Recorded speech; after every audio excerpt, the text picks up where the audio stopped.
At some point in your career, maybe you consider that you are working more, you are working harder, but you are not getting more money out of this.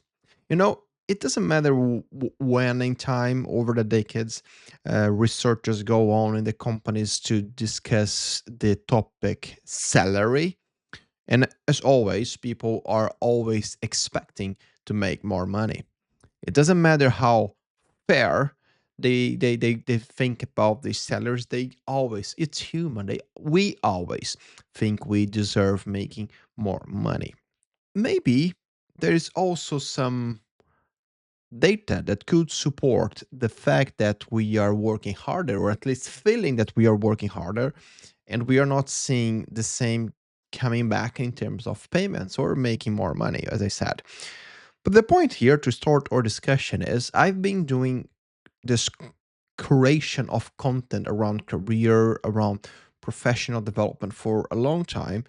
And usually I try to connect if what I'm reading is connected to what is being discussed in some online forums and what people were saying they are concerned about their careers. And recently, at least for the past year, payment has been quite a high discussed topic in many different forums. And of course, as I said, over time, over the human history, people would always try to think about ways to make more money, make their lives or make their hour more valuable if you think about work itself. But recently, this is changing a bit. And of course, we can discuss how much this is changing about AI. We are going to discuss on this here. But first, let's start with some data that is quite relevant for the discussion first. The Bureau of Labor Statistics in the United States, which is the federal agency that measures work and the economic output that is coming out of the business around the country, they published now in May 2026 some data that is hard to ignore. The labor share fell to 54% in the first quarter of 2026. The labor share is basically the percentage of the economic output that goes back to the workers, or basically from everything that was produced over a period of time, how much of that in money, in this case, in economic perspective, came back to the pocket of the workers who actually produced the economic production for that time.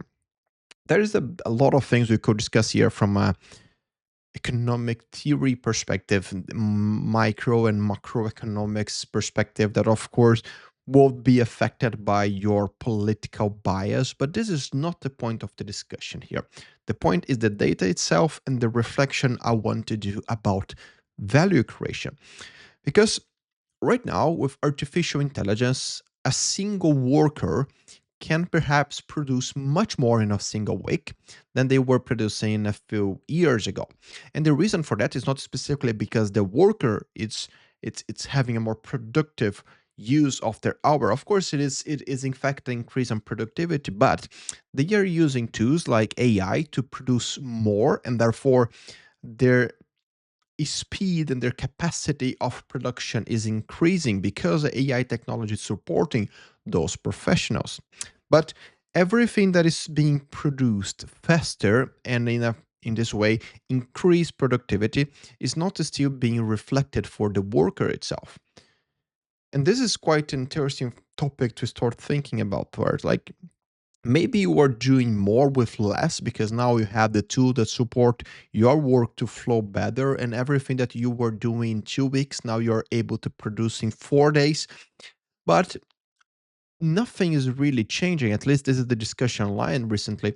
Nothing is really changing right now from everything that the company is producing from economic perspective and how much the workers are being compensated for that, or at least people are feeling that it is a gap. Since they start measuring this data, it dropped quite significantly. They start measuring the labor share in 1947, and that was around 70%. So 70% that everything was being produced at that time was coming back to the pocket of the workers. But now in 2026, the number is 54%. It's a huge drop. But in the end, the discussion about value is quite irrelevant right now. And as I said before, I don't want to bring your eyes and your thinking to the point around the economic output itself and how much perhaps employees should be valued, but where is the value of what you are creating right now? Because this is a reflection that is super relevant for the work we live and what we are doing to our careers. I mean, how are you measuring your own value in the business you're working on? How you are comparing your wins, your contributions to the results in a way that you can perhaps even prove that you are being valuable to the business. Because this is always a hard topic when it comes to discussion between leadership and the teams. That is about like where are your specific contributions for the success that we had. I have this practice that I adopted a few years ago that is about literally taking notes. I have an Evernote notebook specifically for that, where I take notes about the wins that I had every week, like the things that I contributed that are relevant for the business, even small things, sometimes negotiations in a project, sometimes a risk that was avoided, sometimes yeah, a bigger delivery, sometimes a small one. But I always take notes because I know that I cannot trust in my brain for that. So every time there is a one-to-one discussion or career development discussion or anything around that, I was prepared with data, with facts that can prove that I was contributing to some kind of deliverables. And this is relevant because we tend to forget over time what we worked on, what specifically we did.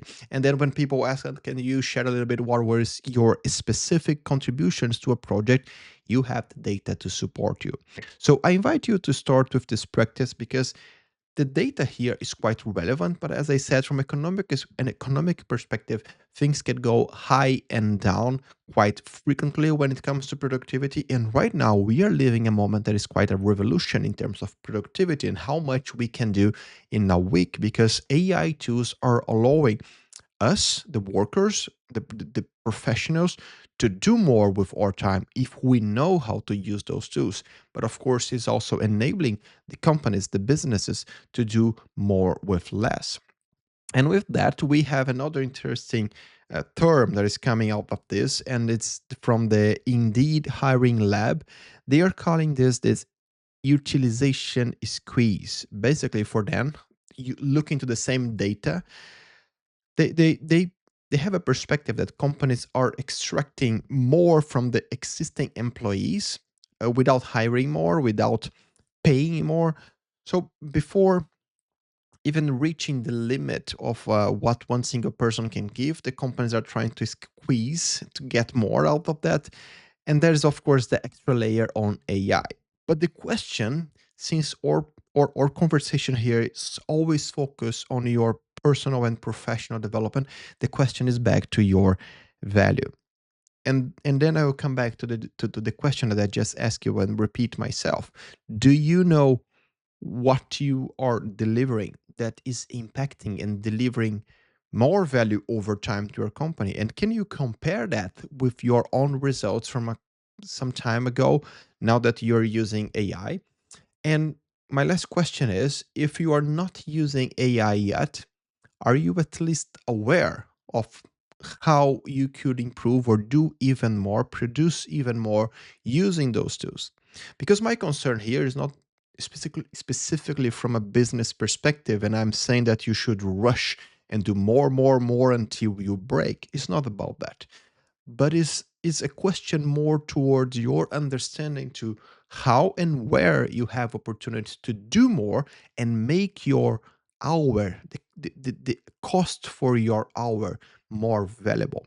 Because if you are not being valued enough or valued how you think you should be in your current company, understanding how you generate value is at least a way to bring that to the market and make sure that when you are in an interview, for example, you can bring those data, those facts that can contribute to show how and where you could add value to a business. And this is quite relevant. This can make a huge difference.